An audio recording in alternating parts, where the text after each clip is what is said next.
Hey guys, today we are going to be assembling and testing this Westinghouse 16-inch oscillating pedestal fan. Now, last year I bought an identical fan, but that one was in the blue and black color scheme, and the blades were transparent. I don't have that fan anymore, but I have this one. It is the same fan, just different color scheme. The blades are not transparent, it's just solid black as far as I can see based on the illustration.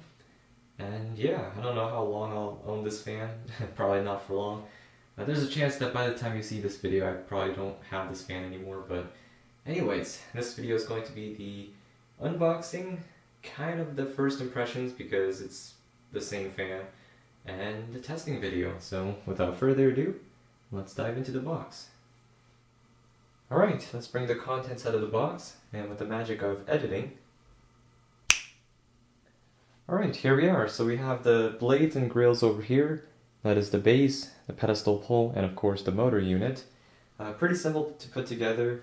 I remember when I did it last year, it was pretty straightforward. Didn't really need to go over the instructions, but we'll cover it in the video anyways.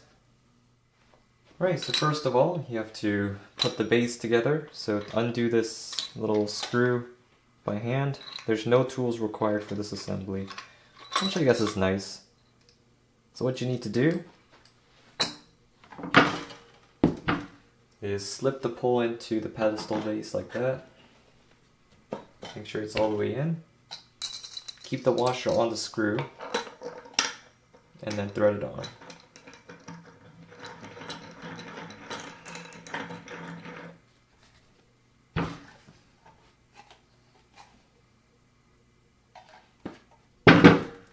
Just like that. So here I'm going to loosen this pole, and then there's a little inner extension here. I'm going to keep it lowered for now. Tighten this up again. Should be good. Now take your motor unit, and there's a little thumb screw at the back. Loosen that up until this screw is flush with the inner sleeve. And then just slip it over the pole. Make sure it bottoms out and tighten the screw in the back. Now you don't have to over tighten it because they'll just crush the pole. And moving up to the top. So at this point, just set these two parts aside. Now you're going to assemble the back grill. Undo this spinner nut. Make sure the rear grill is pointed so the handle is facing top. Line it up with the pins here. It's not a great fit, but slip the nut back over, tighten it by hand.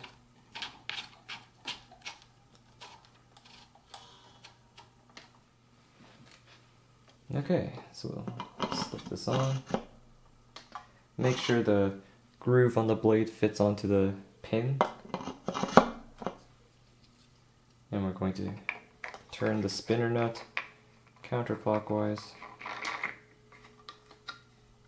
till it's snug. Alright, a little piece of plastic bag there. Now we're going to put the front grill on and then clip it onto the back grill. Now this seems like a decent quality grill. The clips swivel pretty well. On some of these newer fans, the clips are extremely stiff. They are difficult to manipulate, but yeah, that fits alright. Now it does come with this little, like a screw and nut combo that you can add to. There's a little hole down here that you can line up and do, but it's not really necessary, and I'm going to keep it off for now. And for the satisfying part, there we go. Assembly is complete. Alright, let's get some close-up shots of this thing. Like I said, it's pretty much exactly the same as the blue fan that I had.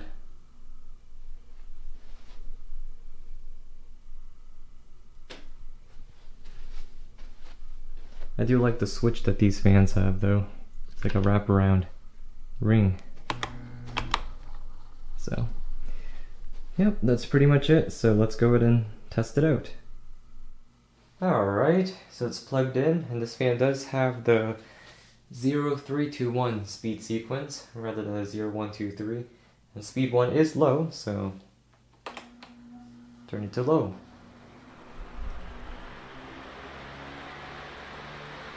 I don't know if you guys caught that, but I heard dry bearings. Not a good sign, but again, I'm not surprised. Pretty much every single new fan that I've bought, I've had dry bearings out of the box. Well, there it is running on low.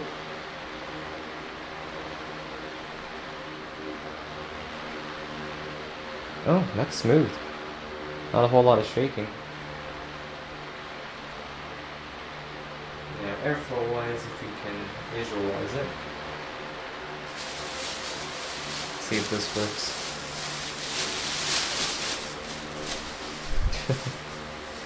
It's just moving air, nothing to write home about. But it seems quieter, just by a little bit, compared to the blue version that I had last year. I don't know if that's because the dry bearings on this thing is causing it to run slower, or if it's just me thinking it's quieter, but it's actually not. Maybe a bit of both, who knows. But it's not a very powerful fan. And again, whenever I judge new fans, I have to have a different standard than if I were to judge older vintage fans, because these newer fans often just can't compete with older fans. So at this speed, the sound isn't too annoying. Typically these 5 or 7 or 9 bladed fans have a kind of a high-pitched whiz, buzzy kind of whizzing sound. This fan does have it, but at low speed it's not nearly as noticeable. It does have a fairly pleasant white noise.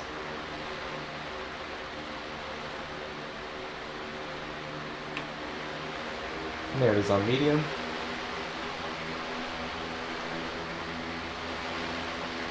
And I just noticed my camera battery is running low, so I'll have to speed this up.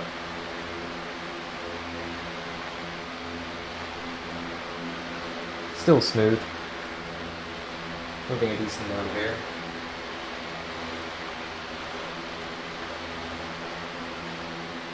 So at this speed you can start hearing that whizzing sound. It almost sounds like a little swarm of bees just kind of flying around. Let me grab that plastic bag.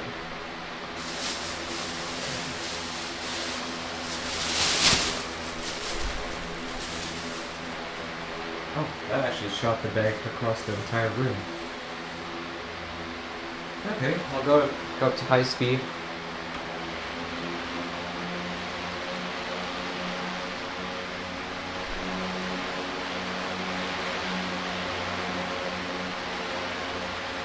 It's got some funny sounds to it.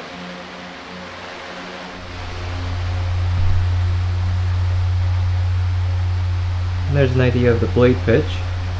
And it's fairly consistent across all 5 blades, which is probably one of the reasons why it's not shaking so much.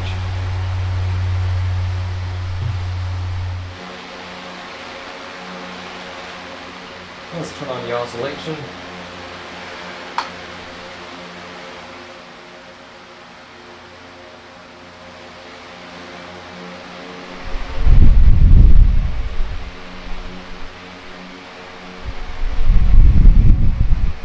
Looks like a pretty standard 90-degree oscillation.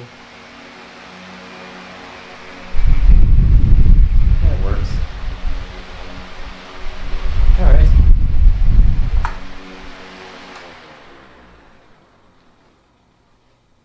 Yikes. The bearings do not sound good at all.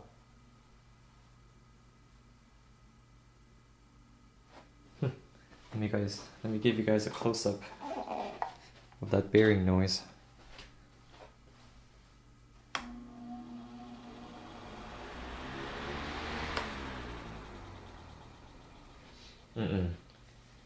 Yeah, this fan really needs to be oiled.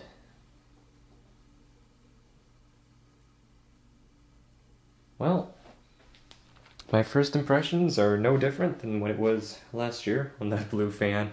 It's the same fan, just an average modern pedestal fan. It's not bad. I mean, it's moving a decent amount of air for a newer fan, but obviously I wouldn't take this over any vintage fan. So, yeah, that is it for this video. This will probably be the only time you'll ever see this fan on the channel. But, yeah, that'll be it for this one, so thanks for watching, guys. And as always, I'll catch you guys in the next one. Peace. Just in time, because my camera's about to die.